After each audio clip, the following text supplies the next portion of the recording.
wasiir ku-xigeenka wasaaradda beeraha iyo waraabka Hirshabelle Maxamed Bashiir Qaasim Daqare iyo la taliyaha madaxweynaha Hirshabelle Maxamed Faarax Makaraan ayaa la kulmay midowga iskaashatooyinka beeraha degmada Buloburti iyo maamulka degmada waxaana looga hadlay kulankan saameynta fatahaadda webiga Shabeelle ee ka geysatay degmada Buloburti iyo khasaarihii gaaray beeralayda degmada maadaama biyaha fatahaaddu ay burburiyeen beerihii tacbanaa iyo geedihii ku yaalay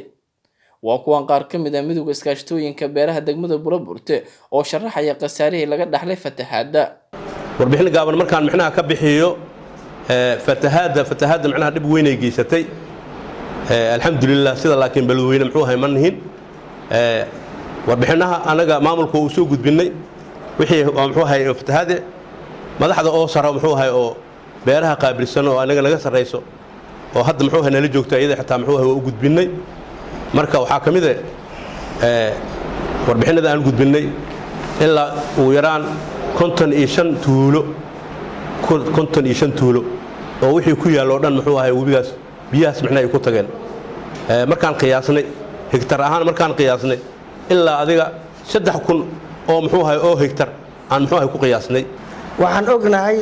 oo aan rabnaa inaan u cadeeyno waftiga noo yimid oo xildhibaanka iyo la taliyaha madaxweynaha in aan u sheegno wixii ahay waraab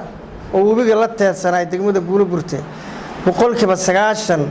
wax haray ma jiro wax yar oo aan qiimo lahayn maane siday u sheegeen odayaashii warbixintii iga horeeyay ee iskaashatada degmadan waxay ku tiirsan tahay 90% waxay ku tiirsan tahay wax soo saarka ilaahay baa u keenay ramxadaas ilaahay baa awoodaas iska leh ilaaha biyahaas keenay asaa ku mahadsan laakiin waxaan idin sheegayaa dalagii u tabcanaay ummadda inuu daka daakun yahay ma ala matoor ma ala kanaal ma ala beer kuma aka Buloburti beeraha kaliya kuma aka dadka degan Buloburti guryahooda qaar dumay dhanka kale maamulka degmada ayaa ku baaqay in gargaar loo fidiyo dadkii ay saameysay fatahaadda webiga Shabeelle degmadu Buloburti ilaa 120 kiiloomitir oo isku weere ayay ka kooban tahay ilaa intaas in allaalay intii la xiriirtay beerihii webiga way jareen hal dalage wax allaalay wixii lagu dhibtooday ee laga sugayay nolosha waxba umaysan u harin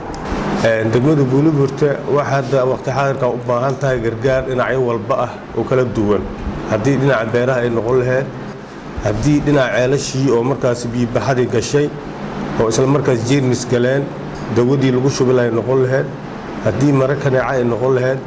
intaba way u baahan tahay ugu dambeyn wasiir ku-xigeenka wasaaradda beeraha iyo waraabka Hirshabelle Daqare iyo la taliyaha madaxweynaha Hirshabelle Makaraan ayaa ku baaqay in gargaar la soo gaaro shacabka ku dhaqan degmada Buloburti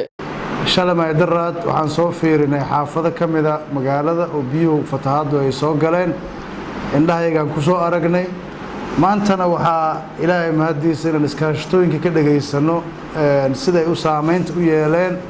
beerihii ama dalagii sanadkan oo saameyntooda haddaba la dareemay bilaha soo socdana kulli la dareemi doono dhibaatada keeneen fatahaadii ka dhacay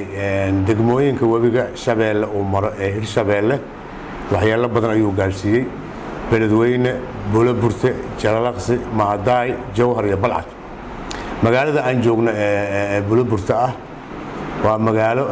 dhibaato badan ay fatahaadii gaarsiiyeen warbixintiina adduunyadana way fiirsanay madaxduna way fiirsanay mid qoraalna waan gudbinaynaa